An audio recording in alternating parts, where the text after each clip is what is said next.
I'm Dan. And I'm Alex. Hello. Welcome back to the On Air podcast. How's everything going? Hello. I'm good. I think my voice is pretty much back to normal.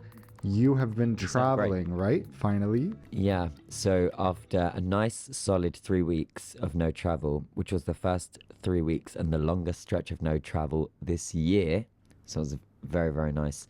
I have flown to central London for work meetings. Flown to so there might central be London specifically. Sorry. I have flown to London and I'm in central London. You're right, because Heathrow is not in central. So I have flown to Heathrow and I'm in central London for work meetings. Hence any London ambience, aka sirens and horns that you might hear outside during this podcast. I think I just got so used to. Even last night while I was asleep, I was thinking, how can I hear everything? Like even the most decent of hotels have not been able in central London to crack the whole solid soundproofing so that I can't hear every time someone drives past Hyde Park Corner, blaring some unfortunate song. It's some unfortunate song.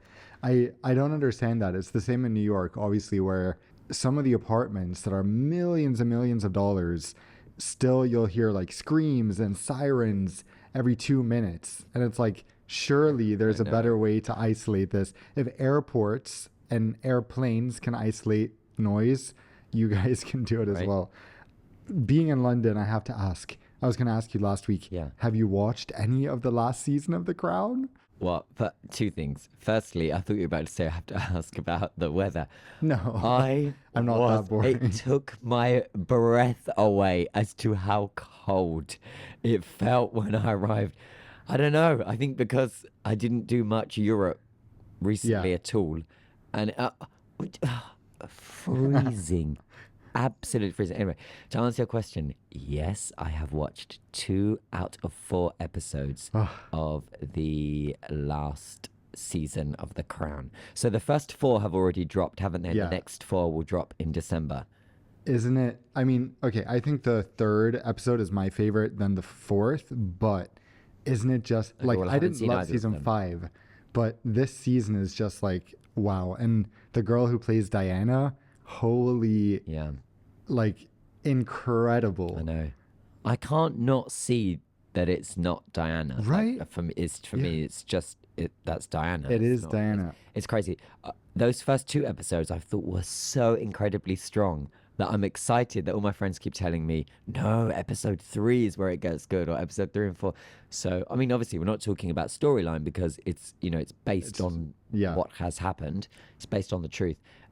It's just the way in which it's presented and visually and scripted, and I think it's just phenomenal. But I have always liked The Crown. But you're right. I think the previous season before this, season 5, was very, very arty, very, very. Oh, I just spoke to you in Arabic. I was like, what? Very, very. It was very, very kind of like normal and okay, just fine. And so now we're back to the good stuff. Yeah. Anyway, highly recommend to everyone who wants to download it for a future flight. After listening to the podcast, of course. Yeah, I had a gentleman called Ali message, really, really pleased that we had read out onto the podcast that he was listening to us in the Q Suite quad, and he sent me that picture. Remember I told you of us on his iPad? He said that it made his day.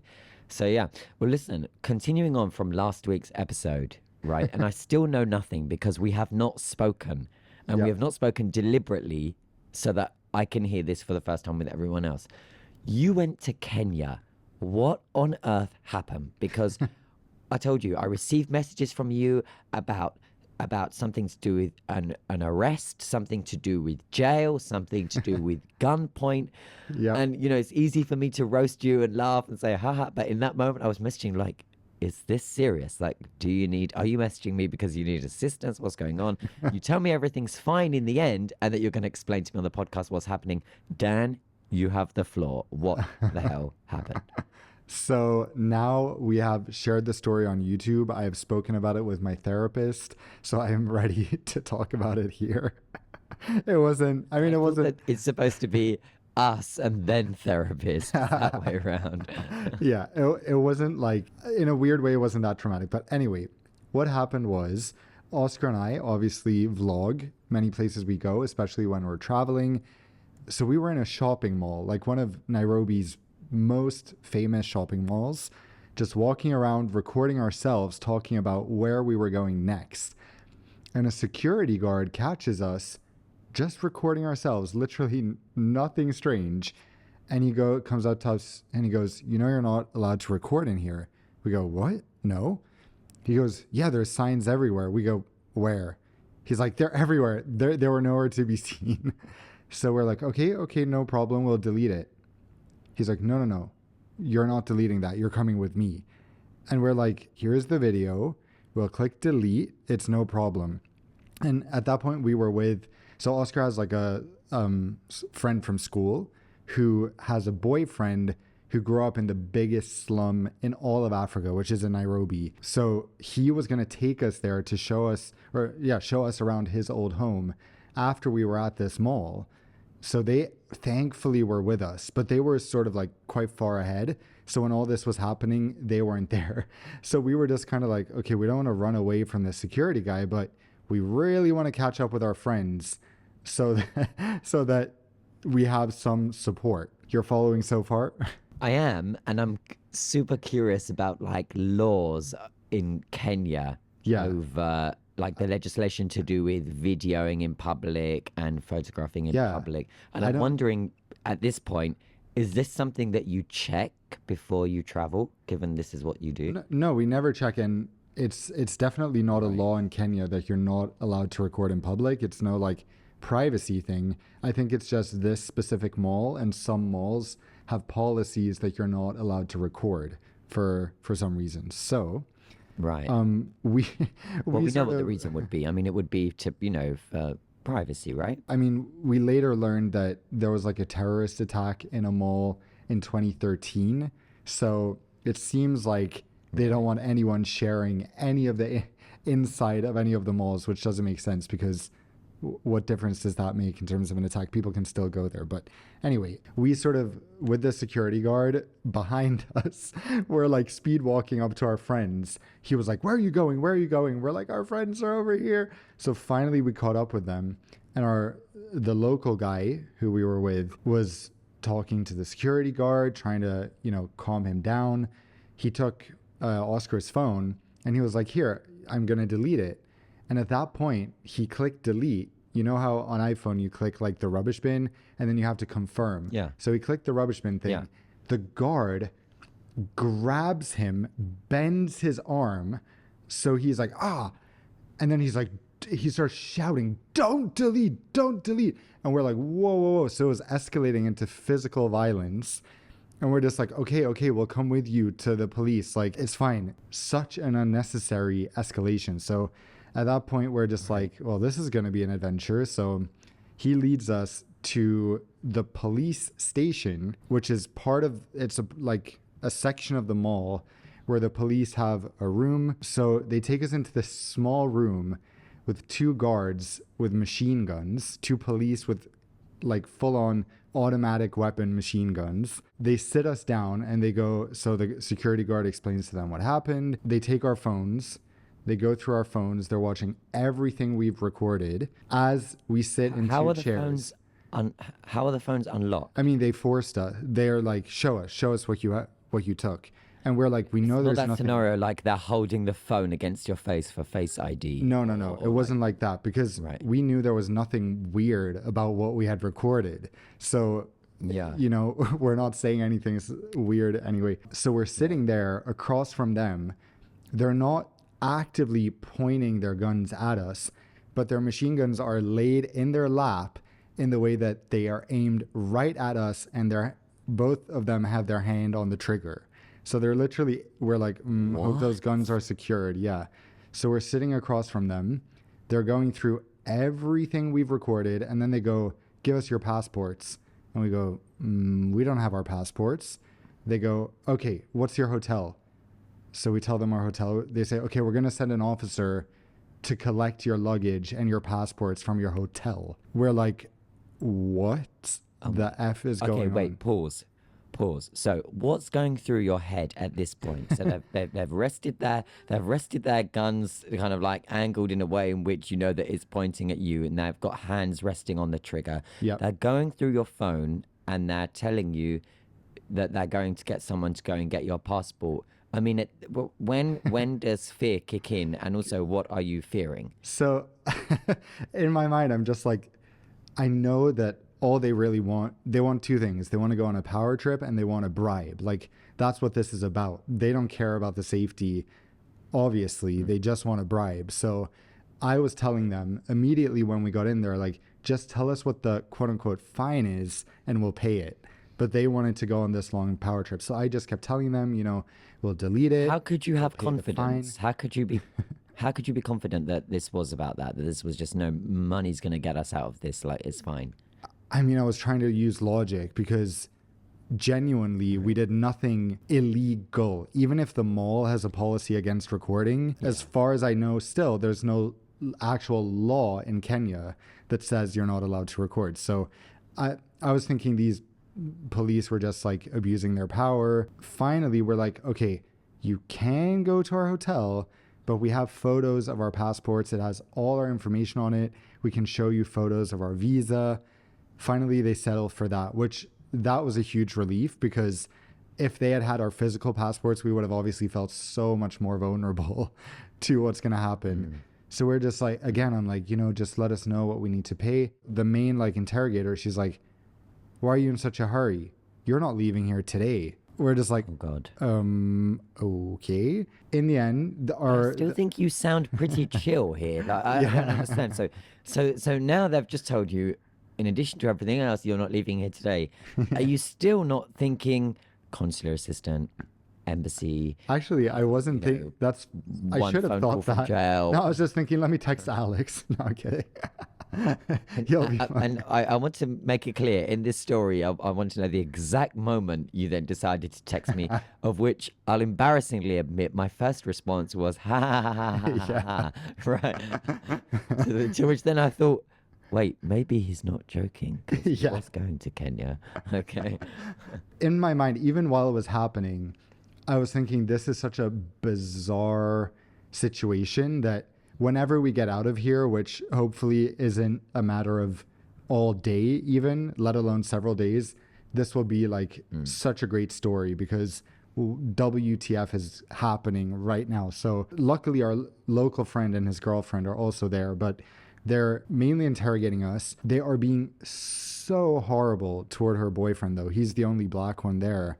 And it's so clear how racist they were treating him, even though they were all Kenyan as well. They were like being so physically aggressive with him. Everything they said to him was like in a yelling, aggressive tone. While with us, they were more like questioning. So we just felt so bad. Isn't that, I mean, I don't know, wouldn't most people think it would be the other way around? Kind of like the local guy would have had the easier interrogation, or the, you know.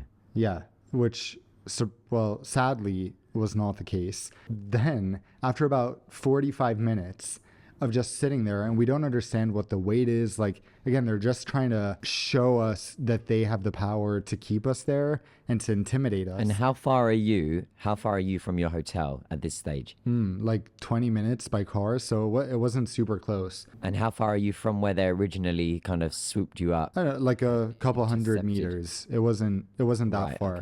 Okay. So at that point, the woman, the main like interrogator, completely switches, and she goes, so what is Sweden like? Because she's been checking our passports. We're from Sweden. So I'm just like, okay, this is my chance to bullshit this woman and make her think we think she is the greatest person ever. To like basically, and the Gothenburg. Yeah. You're just gonna sell Gothenburg as this global hub of tourism and business. Open Have to you her, heard about visa free. Yeah. No, so I'm like, funnily enough, she hasn't. So I'm like, this is my chance to charm my kidnapper in a sense. So I'm like, oh girl, let me tell you about Sweden. So I open my phone, I start showing her. Can I just say, if I was there and you had said, oh girl, let me tell you about Sweden, I'd be like, you know what, lock him up, take him. Take him. Yeah, that would have been the Take him. Let me tell you about Gothenburg. Not again. So I start showing her photos from Sweden. I go, listen, one day you have to come visit us. We'll show you around. You'll have a great time. Like all this obvious complete bullshit. While in my head, I'm thinking, you disgusting person. I show her like pictures of my cousin's baby that's like in all these winter clothes. And she's like, how do the babies survive when it's so... It just turned into the most bizarre conversation. And in the meantime, our Kenyan friend is trying to resolve everything to the point where we can pay a fine. They don't want to let us leave, so they agree to only let him leave to withdraw cash. We got away after about a little more than an hour, paying a bribe of $35, just a little physically fine, a little mentally not fine. And of course, in the end, they didn't even make us delete the videos. So that shows that they didn't care about the videos at all. It was just a power trip, bribery thing. And then we went to the slum, at which point I texted you to explain what happened. And you know, I find that at airports, everywhere around the world, it's happened in the US, it happens all the time in Europe, some cranky employee comes up to me, you're not allowed to record here. And back in the day, I used to be like, oh, I'm sorry, you know? Now, Yeah. I go, oh, okay, can you show me where that rule is written? And it always, every single time, it puts them in their spot. And there is nothing more satisfying than seeing them crack, because they have no idea where that non-existent rule is written. It's happened in the US. Chocolate cake is more satisfying than nothing more satisfying. Nothing more satisfying. Because these people are so, like, why come up to a stranger and just yell at them for no reason, especially if they're not even being recorded? So then putting them in their spot. And there was actually a situation in the US I read about, it might have been earlier this year, last year, where a vlogger or some guy was told, yeah, you're not allowed to record. So he pushed them to the point where he got taken in to be interrogated. All these people got involved. Like, I think half a dozen people were involved. And in the end, after all those hours, they couldn't find anywhere where it said you're not allowed to record. So all of them were proven wrong. It was a huge headache, but he made a video about the whole thing. Where was that? I think it was New York. Somewhere. Okay. And it was just like... somehow they're going to have the confidence to, Yeah, so he had the confidence to go all the way to prove to all of them that they were just making up some rule. And I think that's important to remember when, like, it's a different thing on planes, but at airports, if you're not at security or immigration, people love to make up rules for some reason. I know, it's true.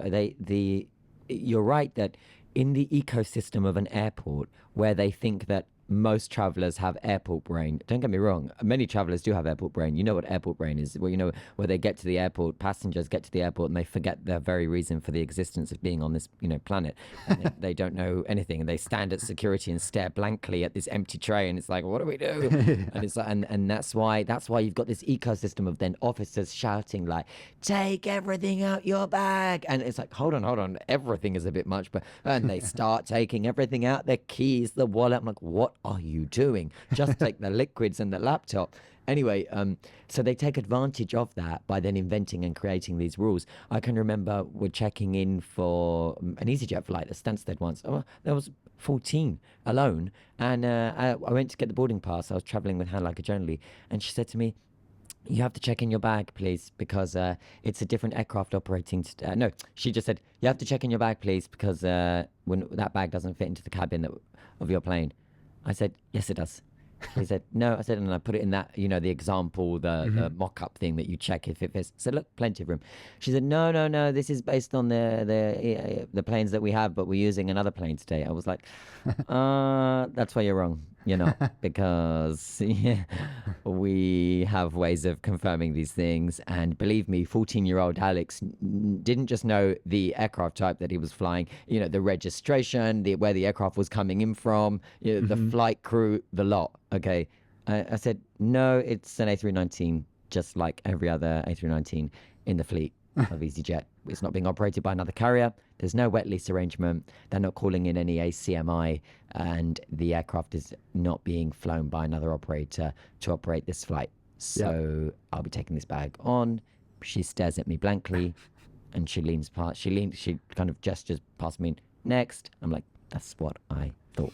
They hate to The other admit thing when you they're reminded me wrong. of when you said about the thing, did you ever own Heelys? Oh, those shoes. Yeah, the trainers with wheels. No, no, no. I was the king of Heelys. Of course you were. From when they debuted in the UK, in one store in the whole of the UK, it was called Skate Attack in North London. They don't exist anymore. I had Heelys. I think I was 8 or 9, and airports were the dream to wear them because of the floor surfaces, the flat escalators, you know, the travelator thing, Yeah. the hills, the everything. Oh my God, nothing made me happier than when everyone would be crowding around the flight information displays and it says, you know, Madrid. And it's like gate revealed in 2 minutes, gate revealed in 1 minute. And then it was like B33 and everyone starts running. I'm like, see ya, just scooting straight through, zigzagging. I was so confident on Heelys. I would never be so confident now, because now I'd be like, what if I fall? What if Yeah. you just fearless, aren't you, when you're young, right? And I was so confident, and it was amazing. I loved it. And then occasionally you'd get like people, you can't do that in here. Yeah. Really? That's what it says. It specifically prohibits. They didn't even know what I was wearing. It was There's a list Don't- that don't says get me no wrong. Heelys. yeah, no trainers with wheels integrated into like, don't get me wrong, but 2 years later many places had started to explicitly ban them because they became more common. When I was wearing them, people did not understand how I was moving that way, because you could not see, because it had 2 wheels on each trainer. The trainer just appeared flat. It was just raised literally a centimeter above ground. So you look like you were standing flat, but somehow racing through. Don't picture like these clunky trainers that look like roller skates, or, you know, something so obvious where you can see the wheels. They were legendary. I loved them. I wore them for years. There wasn't a time I flew. I used to sit at the very front of the cabin, and I'd be like, I'm going to go to the lavatory. Of course, what lavatory did I choose? The rear. So when the aisle was clear, I'd stand at the top at 9 years old and go gently glide straight down to the rear lavatory of the aircraft. And ladies and gentlemen, It was amazing. this episode is sponsored by Heelys. Well, I wish, because they stopped making them in adult sizes, right? And they stopped making them. If they made them in adult size now, they're one wheel, which is awful, because your whole foot has to be angled upright, some awful 90-degree angle, which I'm not doing. And but let me just tell you, this is a message directly to the manufacturers, or to any competing manufacturers who want to make me the same trainer. If you can come up with what I had when I was 8 years old, this Heely that was perfectly flat, just raised slightly with the 2 wheels, I will be at every airport wearing them. Make them something that looks good with a suit or with athleisure or something. I'm your guy, okay? Some air show Anyway. just rolling around.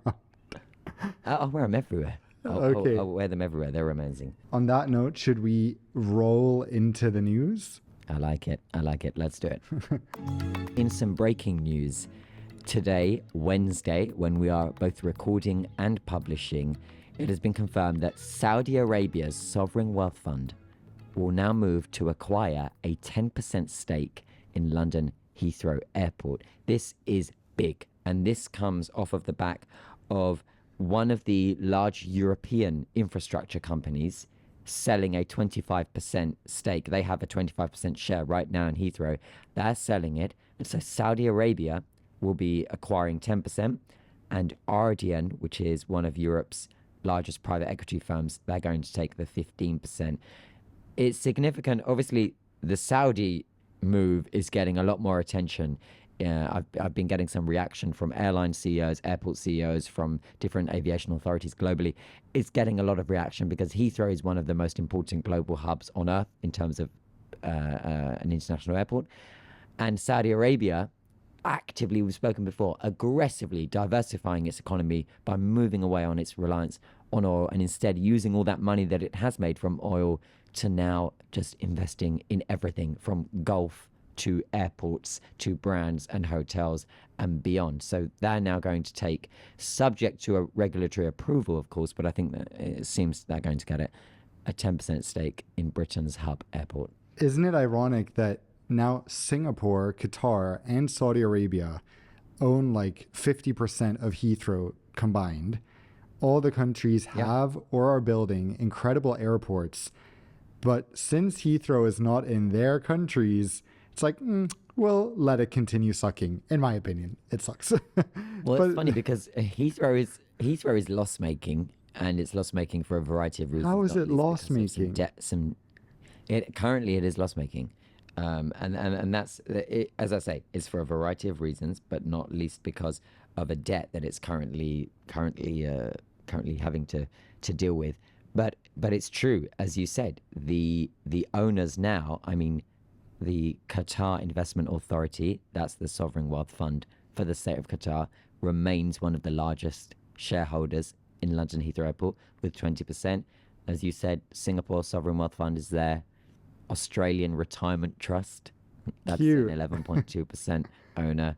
There's something cute about that name, isn't it? Yeah. But the fact that the airport has remained loss-making this year is just mainly due to the higher costs that they say is for servicing the debt burden that they have just been saddled with for a long time, combined with a rise in interest rates. And those interest rates are affecting, people and companies and huge organizations like Heathrow Airport. So, it's not making the money that they hope to be making. However, over recent years, it has made money, especially I'm speaking specifically prior to the pandemic. And it is one of the most strategic key airport hubs, despite all of the issues and problems and delays and strike action and the fact that, this doesn't work on any given day. The fact that I mean, okay, I know I've spoken about this before and I know you're going to agree with me. I have been in London how many days now? 2 days. Why is everything filthy? Everything. I mean, everything. Don't ask me. Why? Well, I don't understand how it's just got dirtier each year. I'm not just talking pavements, things like that. Why is it that I had to go into a government building? Actually, it was a UN building, but it's owned by the UK government. And I'm walking on the stairs, and I'm looking at the stairs, thinking, can nobody else see this? They look like the last time they were cleaned was when they opened this building 150 years ago. Why is everything dirty? So Heathrow, I had that same kind of reaction when I arrived. It's that usual, oh yeah, I forgot, everything's filthy here. Yeah. But then you have the nicer parts that they've put there. There are nicer parts of Heathrow that they've put the effort into, like Terminal 2. Terminal 5 starting to look a bit grubby. Terminal 2 is not bad. But yeah, I mean, no matter what, it just remains a complete strategic investment, and this is a clever move from the Saudis. Another amazing thing, actually, well, not another amazing thing, but an amazing thing that happened yesterday from Heathrow was the world's first 100% sustainable aviation fuel powered flight from London to the US, right? Yeah, so it was actually back to one of your hometowns. It was to JFK. New York. Oh God, he's doing it again. Possibly an even dirtier airport and place than London. Yeah, that's true. Say New York in a New York accent. New York. Yeah, it's funny, isn't it? It sounds like you're saying like egg yolk. Egg yolk. Listen, I'm going to grab a coffee down the block with my grandma, and then she's going to tell me about... To me, you sound Italian-American. I mean, I think that Italian-American / New York American, they kind of combine. Yeah. Well, to go back to this thing, Virgin Atlantic yesterday, as you said, became the first to fly a transatlantic flight powered by 100% SAF. So sustainable aviation fuel, we've spoken about before, haven't we? It's that main tool that's going to help aviation decarbonize. This is not really a Virgin Atlantic story. They were merely the operator. The vessel. It's not really a Boeing story either. I think if the attention needs to go anywhere, it needs to go to Rolls-Royce, the engine manufacturer, that has been able to develop an engine that doesn't require significant, or in some cases, in fact, in most cases, even any modification, and have the engine powered by sustainable aviation fuel. And what is SAF, as it's, abbreviated to? On this flight yesterday, it was mainly that from cooking oil, so used cooking oil, and it's mixed with a synthetic kerosene, and it's that blend that means that, so the fuel made from waste products plus the small amount of synthetic kerosene, so made in a lab, clean, green, clear in color, actually, means that over its life cycle, like the CO2 life cycle, they can reduce emissions by up to 70%. Almost from the get-go, if every flight were to have this 100% blend. It's significant, and I absolutely applaud the fact that this has happened, because it is one of the only ways in which aviation is going to be able to decarbonize. It's using the sustainable aviation fuels that come from plant waste, come from cooking oil, come from all of these different pathways to achieving SAF, combining it with the synthetic kerosene, which is actually from plant sugars and plant proteins. So even that is a form of waste. And all of the kind of natural oils and fibers that are in the food chain gives it that 100% blend. It gives it the function and the ability to be compatible with, for example, a Rolls-Royce engine on a Boeing 787. And then you have reduced emissions.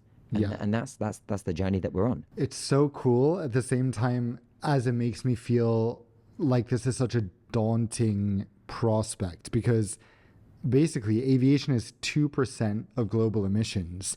Not a lot in the grand scheme of things, but even being able to have SAF on every single flight to reduce emissions by 80% would require trillions of dollars in investments. It's just, it feels like such an insurmountable task. Like, we talk about Elon Musk could pay off all the student debt in the US and still have billions of dollars left, that type of stuff.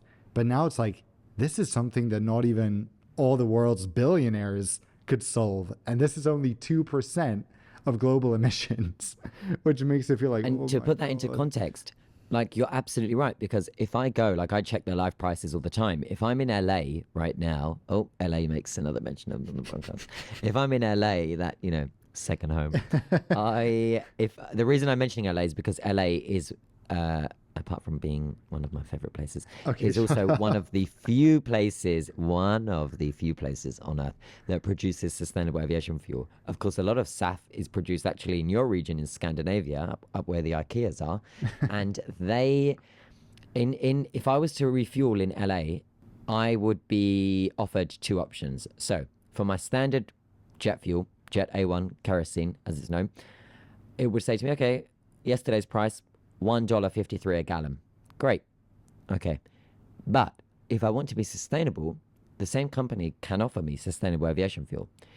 Lower your emissions, Alex. Have your aircraft fly cleanly, greener, with a blend of sustainable aviation fuel. And the reason all flights are not having 100% sustainable aviation fuel currently is because it's not certified. So that's what this flight yesterday was. It was a test. It was a trial.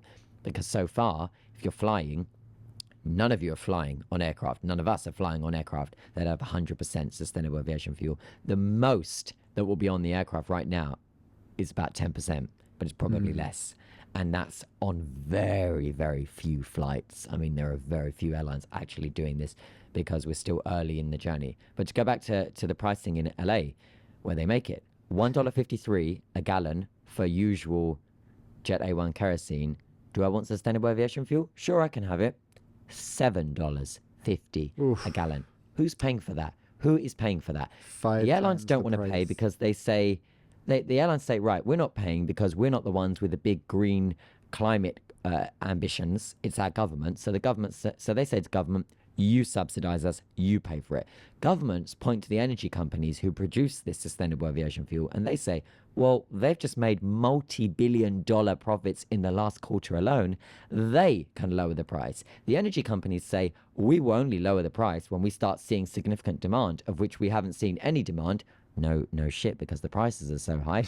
So they say, okay, let the airlines pay. And it's that Spider-Man meme, you know, where it just got, they're all Yeah, pointing yeah. at each other. Yep. It's that. Yeah. When I was So reading that's about it. this, I was thinking, how about instead of investing in Heathrow, Saudi Arabia could do something to change its public perception and make people think positively about it by saying, hey, Riyadh Air, for example, will be only powered by SAF. Not only would that be a plot twist for the oil nation, but they could also afford it. They obviously have money. So someone has to start. Someone has to pour a lot in. Why doesn't Riyadh Air in Saudi Arabia do it? I'm just throwing that out. We do have listeners. We have listeners from Riyadh Air. So Riyadh Air, we will be claiming this as credit to us if this is something that comes about.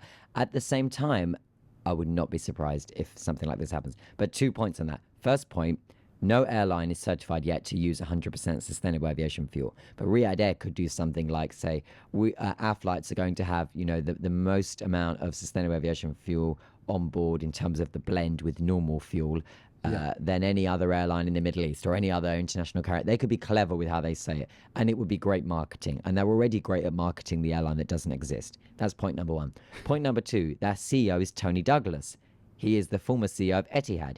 He is the one that was there when Etihad kind of had this, like, do you remember that green phase? Yep. Not the Dreamliner, the Greenliner. Of course. Yeah, everything going green. Of course, it came back to haunt them a little bit when they were slapped with greenwashing fines from Europe and the UK. However, it is a priority for Mr. Douglas. And so maybe that's a conversation they're already having at the boardroom.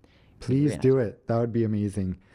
One Yeah. other quick headline. I know we have so many things to discuss.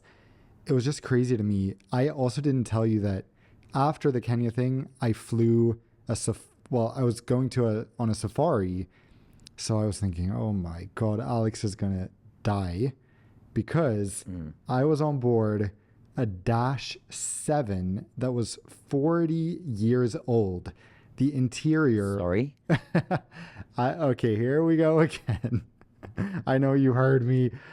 The interior was like something out of, I was like, wow, is this the Soviet Union? I don't know why you do this to yourself, honestly. It was it's like, it just was fly a plane that crazy. is younger than us, for goodness sake. It's like you actively search out the oldies.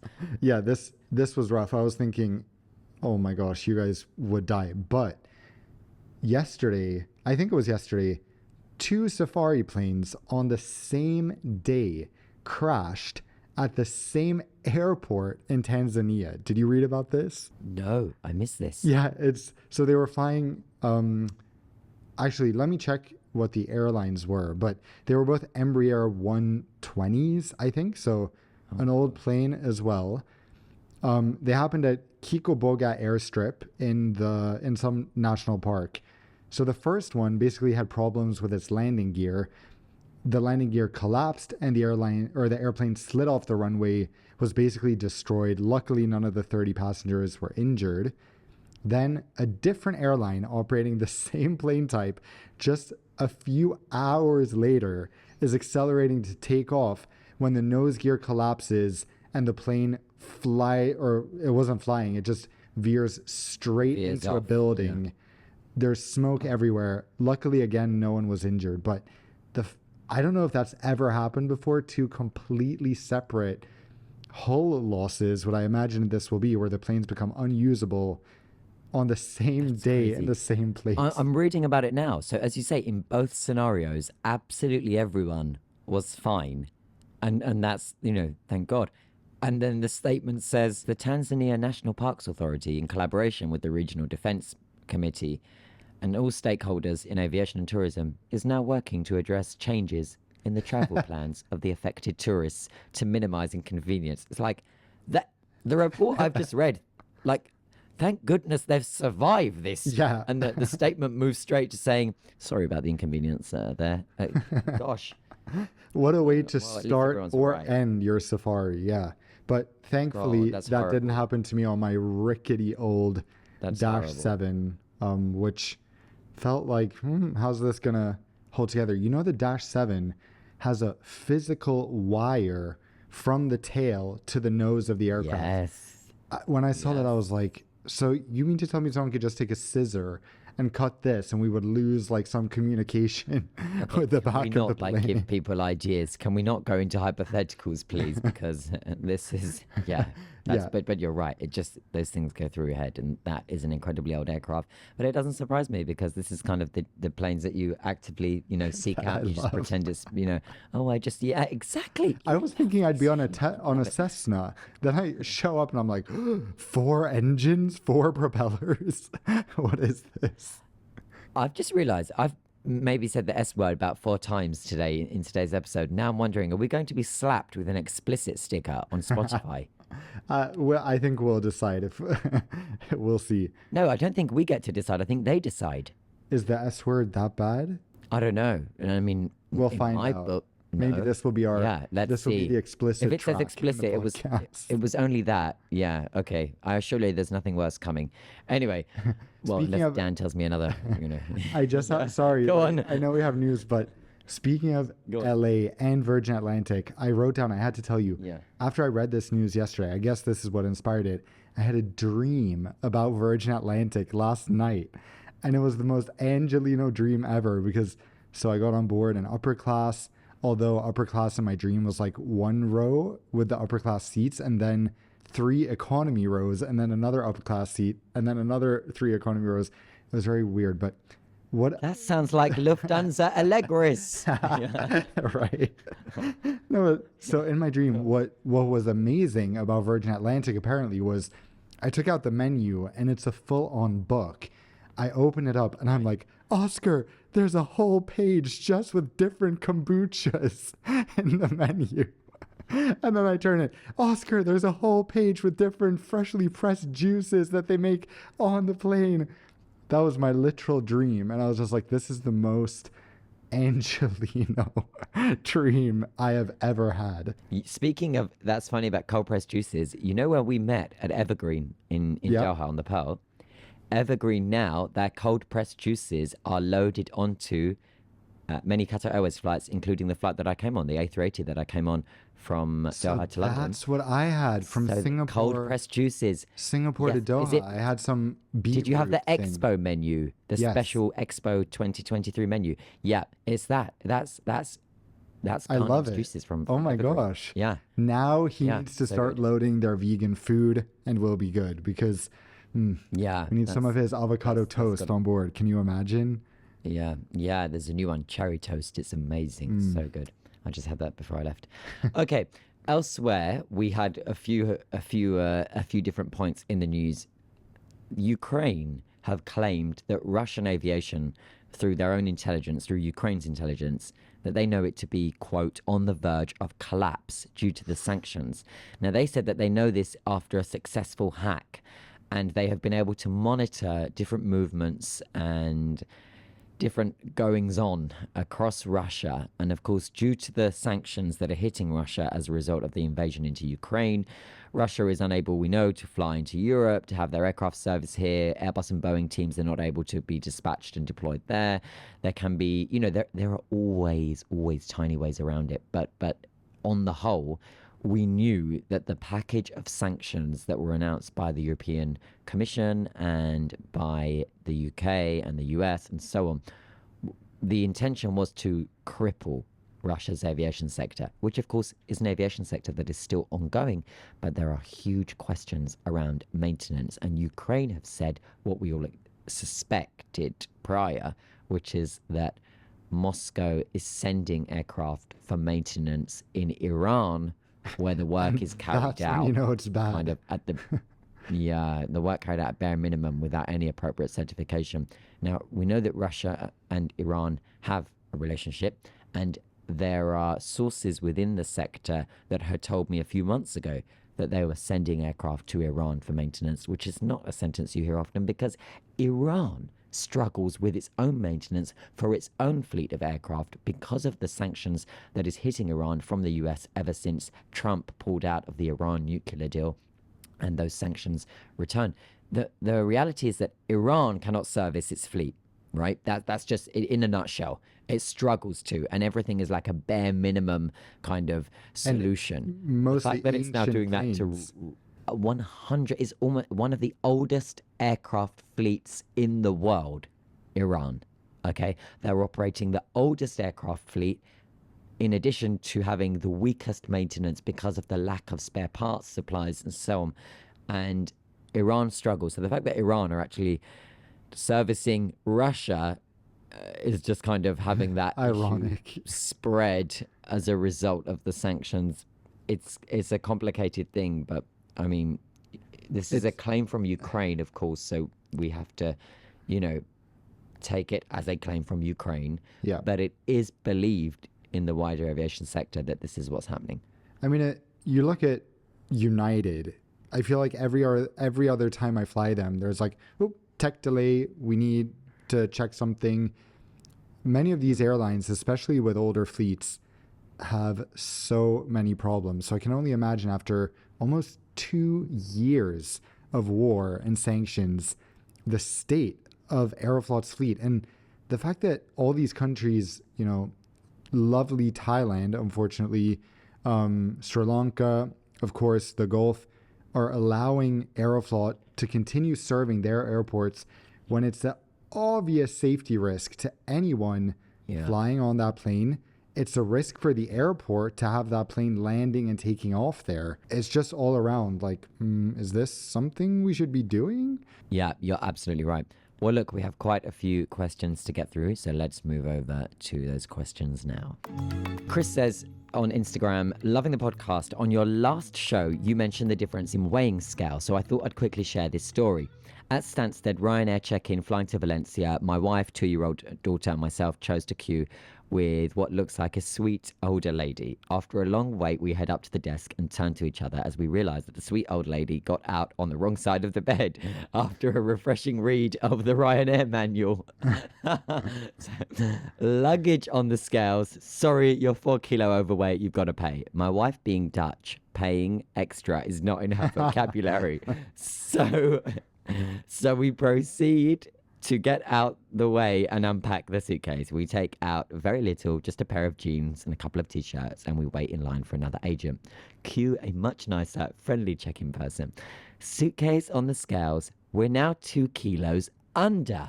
Doesn't make sense because we definitely did not take out 6 kilos worth. My wife, being Dutch, puts everything back on the scales, and now it's bang on, meaning there was around a 4 kilo difference in the scales. We mentioned this to the nice check-in agent, and she says maybe the grumper older lady did not reset the scales as she should have done so. Joking aside, we then had a mad rush to the gate with a 2-year-old, which is never fun. However, what Chris is proving, another real-life example of what we had spoken about in the previous episodes, remember, where we had said, if it looks like you are overweight on one scale, pick it up and put it on another scale, because 7 times out of 10, you'll get an entirely different reading. If they have not reset the scales, recalibrated the scales that morning, they can screw you over for excess luggage, weight, and yet it can be nothing to do with you and everything to do with their old infrastructure that they didn't bother to reset. Should we make it a thing like the pick and slide, or the on-air pick it, like you take your suitcase and you slide it on over to the next route. So the on-air slide over, it's like, or the on, we need to come up with a better one by next week. Yeah, maybe you guys can send us suggestions. That, yeah, give us suggestions of what you think we should call the on-air act of an on-air listener that doesn't get screwed over by excess baggage charges and instead picks up the suitcase, puts it on another scale, gets a lower reading, and is therefore able to proceed and it's successfully feeling like a GOAT. That wasn't necessarily a question, but it was, you know. We're happy to share these stories too. I love yeah, to hear of course. No, please. I love it. Get in touch always with them. So Max says, Dan and Alex, love the podcast. Good job. Do you guys actually pay attention to safety videos? I do. Yeah. Do you every single time? I can. Like, let's say you're watching. No, I'm on my phone. Yeah. Yeah. So there you go. I do. But I dip. I dip in and out specifically. You know the bit I dip in and out. Just to quickly note, where am I? Okay, the nearest exit is behind me. Just that part is the bit that I dip in and out, and that's because, I mean, I can do the safety video in 3 different languages, so I feel I'm covered. Yeah. What about you? Same. I check the exits. I check actually if the crew is like engaging, like, because they're supposed to be standing at the front to point out exits. So I kind of note if they're doing what they're supposed to be doing in that respect. But otherwise, if it's a new airline, I enjoy seeing the safety video. But if it's not, then yeah, I don't need to watch it unless it's one I really like. Yeah, okay, that's fair. I have a question on Instagram from Ali. He says, are European airlines hedging against the fuel price increases that we are seeing recently? Thank you guys, and loving the podcast. So I took some quick notes for this to be able to read to you on air, because it is something that I actually was speaking about on BBC Radio a couple of days ago. Crude oil has hit a high of almost $94 a barrel. I mean, that was shortly after what happened in Gaza, right? And the situation with Israel and Hamas. And it's now eased to around $80 a barrel. But this is expensive, and aviation is inherently exposed to just about everything, but a fluctuating fuel price, given that fuel is the number one operational overhead for an airline, is something that can be make or break in terms of profitability, financial health, and so on. Many airlines are hedging, and they are hedging their way into 2024. So I'll quickly take you through some examples. Air France are, quote, quite sufficiently hedged for the next 6 months from now well into the new year. Air France as a group, Air France KLM, have hedged 70% of their jet fuel consumption for the fourth quarter of this year and for the first quarter of next year. And they are hedging at $129 a barrel. Basically, hedging, to those that don't know, you're locking in a price that you'll pay per quarter for fuel, rather than being too exposed to the swings of the fluctuating oil price, especially with what's going on. In a time of conflict, it pays off to hedge. In a time of stability, sometimes you end up paying a lot more because the fuel price can be much lower. And so it's just the decision that you have to take. And that's why you don't tend to hedge all of the fuel that you're buying. You just hedge some of it. EasyJet have said yesterday that they are hedging 76% of their fuel needs for the first half of 2024 and 51% for the second. So they're already basically locking in their fuel pricing for all of next year. They're hedging initially at an average cost of $109, and then the second part of the year at $104 respectively. It is higher than what they had reported before, but as we know, there is conflict going on, and that's what's happening. Finnair, one of your favorite carriers, Dan, said in the October reporting results that I was a part of that they have been hurt by higher fuel prices, and so they are continuing to hedge their fuel purchases for 12 months on a rolling basis. IAG, the owner of British Airways, Iberia, Vueling, they have hedged way back from July, 58% of the first quarter of next year, 49% for the second quarter, 39% for the third quarter, 32% for the fourth quarter. They are hedging. They are locking it in at around $103 a barrel.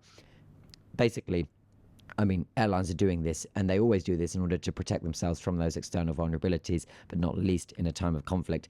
And Jet2, that British leisure airline that we don't speak about much, they also are hedging. You know, they're hedging as well. These are not just for the big players. 81% of their fuel is also hedged over the last 12 months. Now, I'm not going to read you the rest of the list. I might tweet this, but everyone is doing it, and they're doing it to different extents of, you know, their own risks to do with what's going on in the outside world.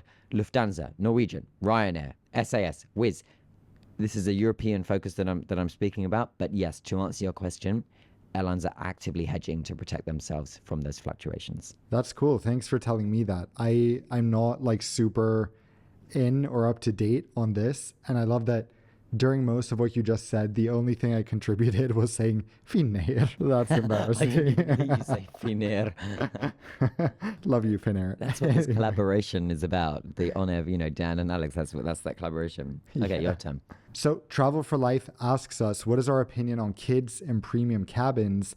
We spoke about this a few episodes back. I think episode 9. Yeah, you can just search because it's in the show notes of the episode we spoke about it in.